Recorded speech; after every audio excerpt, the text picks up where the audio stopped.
En el sector público de Ecuador, la tecnología no es una opción, es, de hecho, el motor de muchísimas cosas. Ahora, ¿quién se asegura de que todos esos recursos informáticos se usen bien, de forma eficiente y segura?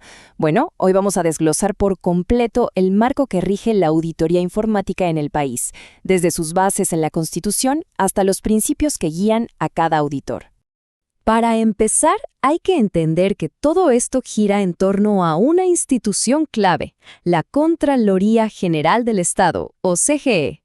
Pensemos en ella como el gran supervisor técnico, el organismo que vigila cómo se usan todos los recursos del Estado. Y claro, eso hoy en día incluye y de qué manera al complejo mundo de la tecnología. Entonces, ¿qué es exactamente una auditoría informática en este contexto? A ver, según la propia ley orgánica de la Contraloría, no se trata solo de ver si las computadoras prenden y se apagan, no. Es una evaluación súper profunda que busca medir qué tan eficientes y efectivos son los recursos tecnológicos para que el Estado cumpla sus metas. Para entender cómo funciona todo este engranaje, vamos a seguir una ruta muy clara. Primero, vamos a ver la base legal que lo sostiene todo. Después, nos metemos con las normativas específicas de Ecuador. Luego, veremos cómo el país se alinea con los estándares mundiales. Y para terminar, algo clave, el código de conducta que debe seguir todo auditor. Muy bien, empecemos por el principio, por los cimientos de toda esta estructura de control, el fundamento jurídico. Es que es justo aquí donde nace la autoridad para poder realizar cada auditoría. Y esa base, ese cimiento, no es otra que la Constitución de la República. Es la norma suprema la que ordena, de manera directa, que se controle cómo se utilizan los recursos del Estado. Esto sienta las bases para cualquier tipo de auditoría, por supuesto, incluida la informática. Y si nos vamos al artículo 211, encontramos un detalle que es crucial. La Constitución no solo dice hay que controlar, sino que define a la Contraloría como un organismo técnico. Y esta palabra, técnico, es fundamental porque le da toda la legitimidad y autoridad para fiscalizar un área pero tan especializada como la tecnología. Esto nos lleva, lógicamente, al siguiente nivel. La Constitución da la orden general, pero es la ley orgánica de la Contraloría la que lo convierte en acción.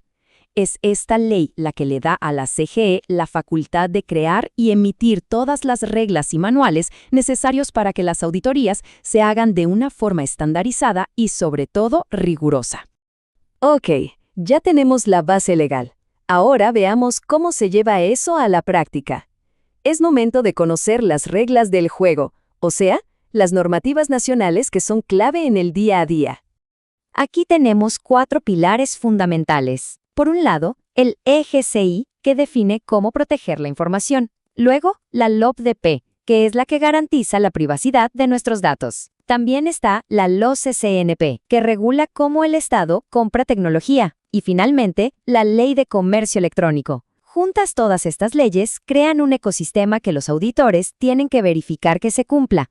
Claro que el marco ecuatoriano no opera en una burbuja, al contrario, se alimenta y se alinea con las mejores prácticas que se reconocen en todo el mundo. Esto es para garantizar que el control esté siempre a la vanguardia. Fíjense en los marcos internacionales más importantes que se adoptan. Tenemos estándares como ISO 27001, que es el referente mundial en seguridad, COBIT para el gobierno de TIs, ITIL para la gestión de servicios y, por supuesto, NIST para la ciberseguridad. Usar estos marcos asegura que la auditoría en Ecuador no solo cumpla con la ley local, sino que esté a la altura de las mejores prácticas globales. Ya vimos las leyes y los estándares, pero, seamos sinceros, nada de eso funciona sin el factor humano. Así que ahora vamos a la capa más importante, los principios que definen la conducta profesional de un auditor. Son 8 los principios que funcionan como una brújula, tanto moral como técnica para cada auditor. Y ojo, no estamos hablando de simples sugerencias, ¿eh? Son la base que garantiza la calidad, la efectividad y la confiabilidad de cada informe de auditoría. Arranquemos con 2 que a veces se confunden, pero son cosas distintas: objetividad e independencia. Miren, la objetividad es un estado mental. Es juzgar los hechos sin prejuicios. En cambio, la independencia es una condición externa. Se trata de no tener vínculos o conflictos de interés que puedan nublar ese juicio. Ambas son, por supuesto, vitales. El siguiente principio es pura estrategia. A ver, los recursos para auditar no son infinitos, ¿cierto? Por eso, el enfoque basado en riesgos asegura que todo el esfuerzo se concentre justo donde más importa, en esas áreas que presentan las mayores amenazas para la información crítica del Estado. Es una cuestión de eficiencia y de impacto. Y aquí tenemos el pilar de la confianza. La confidencialidad es esa promesa de proteger la información sensible a la que se tiene acceso durante una auditoría. Y la ética, bueno, es el gran paraguas que cubre todo el comportamiento del auditor, asegurando honestidad y profesionalismo según el código de la propia Contraloría.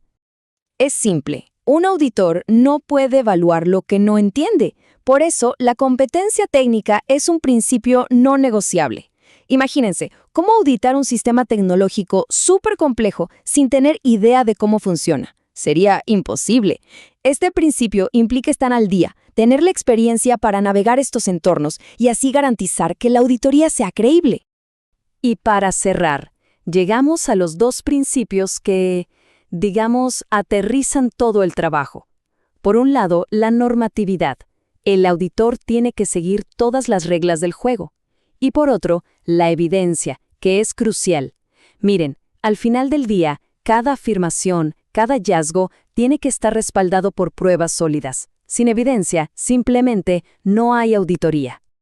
Y así, hemos recorrido toda la estructura, desde la Constitución hasta la conducta del auditor. Pero claro, la tecnología no se detiene, nunca. Esto nos deja una pregunta fundamental para reflexionar. Con la inteligencia artificial, la nube y los nuevos ciberataques evolucionando a cada segundo, ¿cómo deberá adaptarse este marco para seguir protegiendo los recursos de todos en el futuro? La respuesta a esa pregunta, sin duda, definirá el futuro del control y de la transparencia en esta era digital.